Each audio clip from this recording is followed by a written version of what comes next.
Students, class 12th के biology का 13वां chapter जीव और समष्टियाँ यानी ऑर्गेनिज्म एंड पॉपुलेशंस के इम्पोर्टेंट ऑब्जेक्टिव क्वेश्चन और आंसर को आज हम लोग देखेंगे।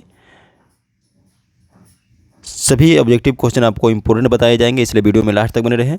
और अगर आपको वीडियो पसंद आए तो इस वीडियो को अधिक से अधिक शेयर करें। पहला क्वेश्चन है, बढ़ता त्वचा कैंसर एवं उत्परिवर्तन दर की अधिकता किसके कारण है। 2009 में पूछा हुआ क्वेश्चन है, बढ़ता त्वचा कैंसर एवं उत्परिवर्तन दर की अधिकता किसके कारण है। ऑप्शन ए है अम्ल वर्षा, बी है ओजोन परत में कमी, सी है CO प्रदूषण और डी है CO2 प्रदूषण। सही आंसर हो जाएगा ऑप्शन बी, ओजोन परत की कमी। दूसरा क्वेश्चन है, इनमें से कौन सी ग्रीन हाउस गैस नहीं है। 2010 में पूछा हुआ क्वेश्चन है, निम्न में से कौन सी ग्रीन हाउस गैस नहीं है। ऑप्शन ए है मीथेन, बी है क्लोरोफ्लोरोकार्बन, सी है CO2 और डी है नाइट्रोजन। सही आंसर हो जाएगा ऑप्शन डी, नाइट्रोजन। तीसरा क्वेश्चन है, इनमें से कौन सी ग्रीन हाउस गैस है। इनमें से कौन सी ग्रीन हाउस गैस है, ये भी 2010 में पूछा हुआ क्वेश्चन है। ऑप्शन ए है मीथेन, सी है कार्बन डाइऑक्साइड, डी है क्लोरोफ्लोरोकार्बन और डी है इनमें से सभी। सही आंसर हो जाएगा डी, इनमें से सभी। निम्न में से कौन कीटभक्षी पौधा है। निम्न में से कौन कीटभक्षी पौधा है, 2015 में पूछा हुआ क्वेश्चन है। ऑप्शन ए है ड्रोसेरा, बी है नेफेंथिस, सी है ए और बी दोनों, डी है हाइड्रेला। सही आंसर हो जाएगा सी, यानी कि ड्रोसेरा और नेफेंथिस दोनों। ऑप्शन जो है सी हो जाएगा सही।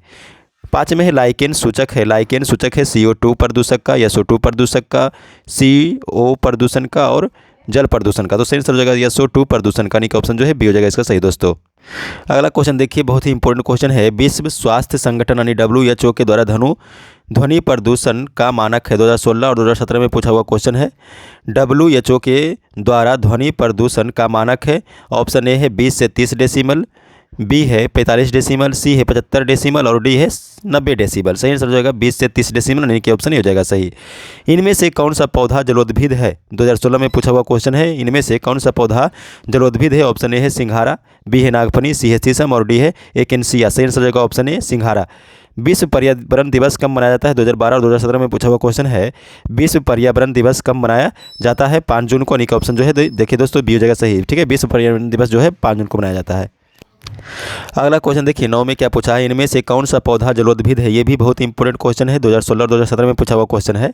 इनमें से कौन सा पौधा जलोद्भिद है। ऑप्शन ए है कुमुदनी, बी है कमल, सी है सिंघारा और डी है सभी। तो सही आंसर हो जाएगा डी।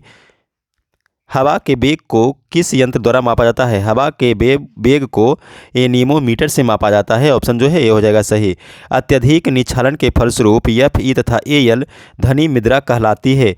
अत्यधिक निक्षालन के फलस्वरूप लोहा और एल्युमिनियम जो है ध्वनि मुद्रा कहलाती है। ऑप्शन ए है लेटेराइट, सही। अगला क्वेश्चन है, किसी आबादी का स्वरूप निर्भर करता है। ऑप्शन ए है वितरण, बी है घनत्व, सी है जातीय रचना और डी है उपयुक्त सभी। तो सभी जो है वो सही हो जाएगा ऑप्शन डी। 13 में है, किन कारणों से आबादी सदा परिवर्तनशील होती है। किन कारणों से आबादी सदा परिवर्तनशील होती है। ऑप्शन ए है भौतिक, बी है जैविक, सी है दोनों और डी इनमें से कोई नहीं। तो सही आंसर हो जाएगा दोस्तों सी, ए और बी दोनों जो है ना वो सही हो जाएगा। नेक्स्ट क्वेश्चन हम लोग देखेंगे, 14 में क्या पूछता है, प्रकृति में दो विभिन्न स्पीसीज के बीच अंतर्जातीय अंतर्जनन क्यों संभव नहीं हो सकता है। प्रकृति में दो विभिन्न स्पीसीज के बीच अंतर्जातीय अंतर्जनन क्यों नहीं हो सकता। ऑप्शन ए है बायोलॉजिकल बाधाओं के चलते, बी है पर्यावरण बाधाओं के चलते, सी है दोनों प्रकार के बाधाओं के चलते और डी इनमें से कोई नहीं। सही हो जाएगा सी, यानी दोनों बाधाओं के चलते। ओजोन स्तर पाया जाता है। ओजोन स्तर पाया जाता है। ऑप्शन देखिए इसका ए है ट्रोपोस्फियर, बी है एक्सोस्फियर, सी है मीजोस्फियर और डी है स्ट्रेटोस्फियर। सही आंसर हो जाएगा ऑप्शन डी, स्ट्रेटोस्फियर। अगला क्वेश्चन है, ओजोन परत का क्षय इनमें से किसके कारण होता है। ओजोन परत का क्षय इनमें से किसके कारण होता है। क्लोरोफ्लोरोकार्बन जो है, ऑप्शन देखिए बी हो जाएगा सही दोस्तों। किस जाति के कार्य क्षेत्र वाला आवास बनता है। किस जाति के कार्य क्षेत्र वाला आवास इसका बनता है। पर्यावरणीय निकेत, यानी कि ऑप्शन जो है डी हो जाएगा सही दोस्तों।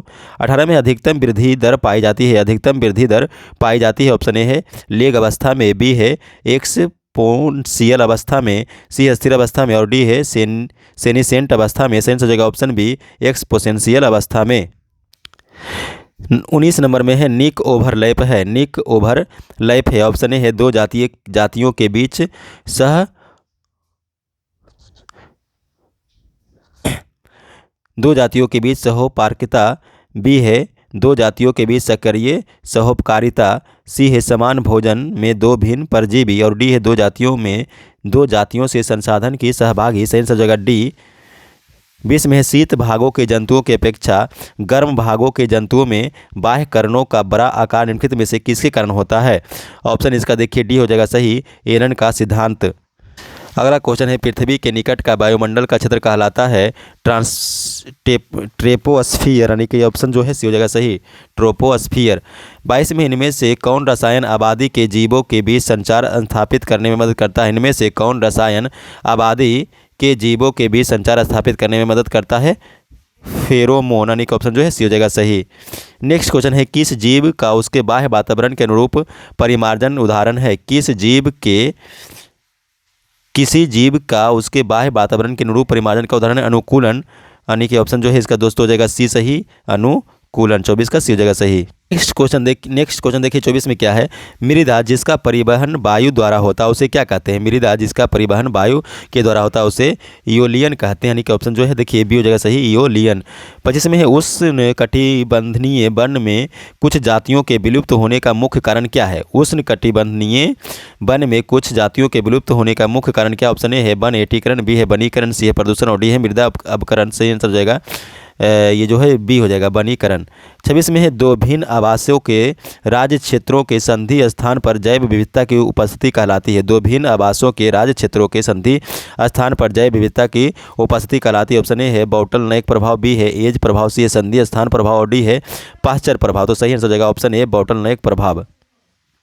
नेक्स्ट क्वेश्चन देखिए 27 में क्या पूछा है, एक छोटी मछली शार्क के आधार पर चिपकी रहती है, इसके भोजन प्राप्त करती है, क्या संबंध कहलाता है? ठीक है, एक छोटी मछली शार्क के आधार पर चिपकी रहती है और इससे भोजन प्राप्त करती है, संबंध क्या कहलाता है? ऑप्शन है प्रतिजीविता, बी है सहभाजिता, सी है परभक्षण, और डी है परजीविता। सही आंसर हो जाएगा ऑप्शन बी सहभाजिता।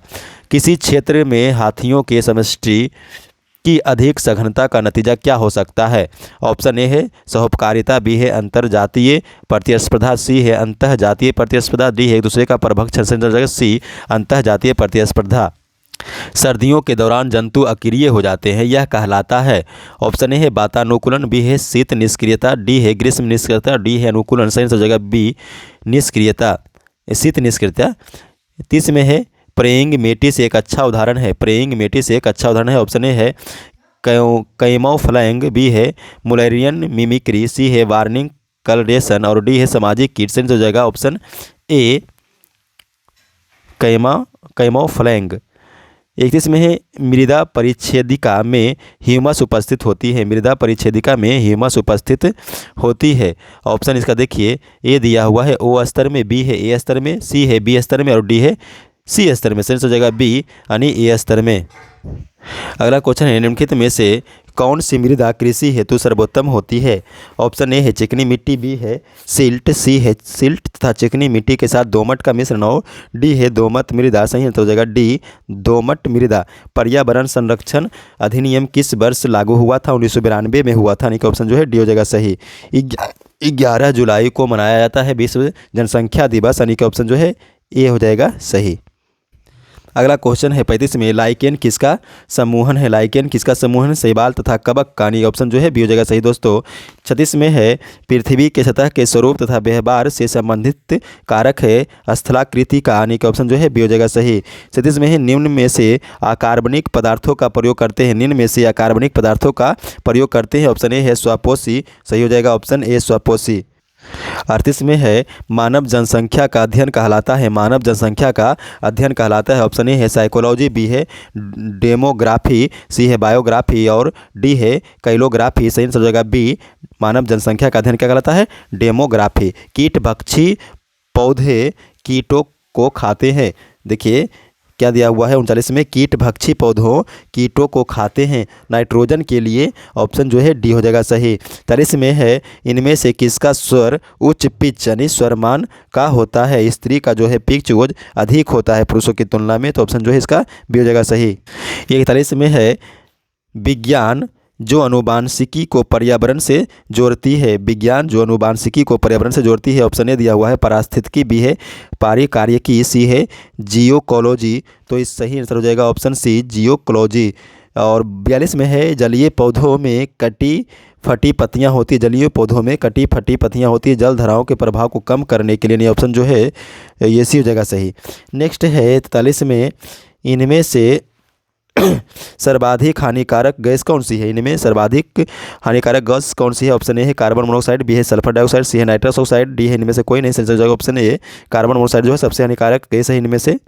44 में देखिए पूछा गया है निम्नलिखित में से कौन ग्रीन हाउस गैस है? निम्नलिखित में से कौन ग्रीन हाउस गैस है? ऑप्शन ए देखिए है कार्बन डाइऑक्साइड, बी है मीथेन, सी है CFC और डी है उपयुक्त सभी। सही हो जाएगा ऑप्शन डी सी जो है उपयुक्त सभी, यानी कि ऑप्शन डी हो जाएगा सही।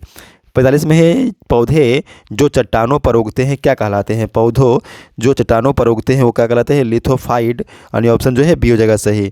एक जीव को मारना व खाना होता है, ऑप्शन देखिए दिया हुआ परजीविता, बी है विनाश, सी है परभक्षी और डी है सहजीवी। सही हो जाएगा ऑप्शन सी परभक्षी। नेक्स्ट क्वेश्चन देखिए 47 में कहता है मानव साधारणतः ध्वनि तीव्रता सहन कर सकता है। मानव साधारणतः ध्वनि तीव्रता सहन कर सकता है 80 से 90 डेसिमल, 20 से 30 डेसिमल, 120 से 130 डेसिमल और 140 से 150 डेसिमल। तो सही हो जाएगा ऑप्शन ए 20 से 30 डेसिमल। 48 में है जाति की जैविक अवधारणा मुख्यतः आधारित है। जाति की जैविक अवधारणा मुख्यतः आधारित है। ऑप्शन ए है जननिक विलगन पर, बी है केवल आधारिक आकारिकी लक्षणों पर, सी है केवल प्रजनन की विधि पर और डी है आकारिकीय एवं प्रजनन विधियों पर। सही हो जाएगा ऑप्शन सी केवल प्रजनन की विधि पर। 49 में है अप्रतिबंधित जनन क्षमता कहलाती है। अप्रतिबंधित जनन क्षमता कहलाती है। ऑप्शन ए है जन्म दर, बी है जैव विभव, सी है वहन क्षमता और डी है उर्वरता। सही हो जाएगा ऑप्शन बी जैव विभव।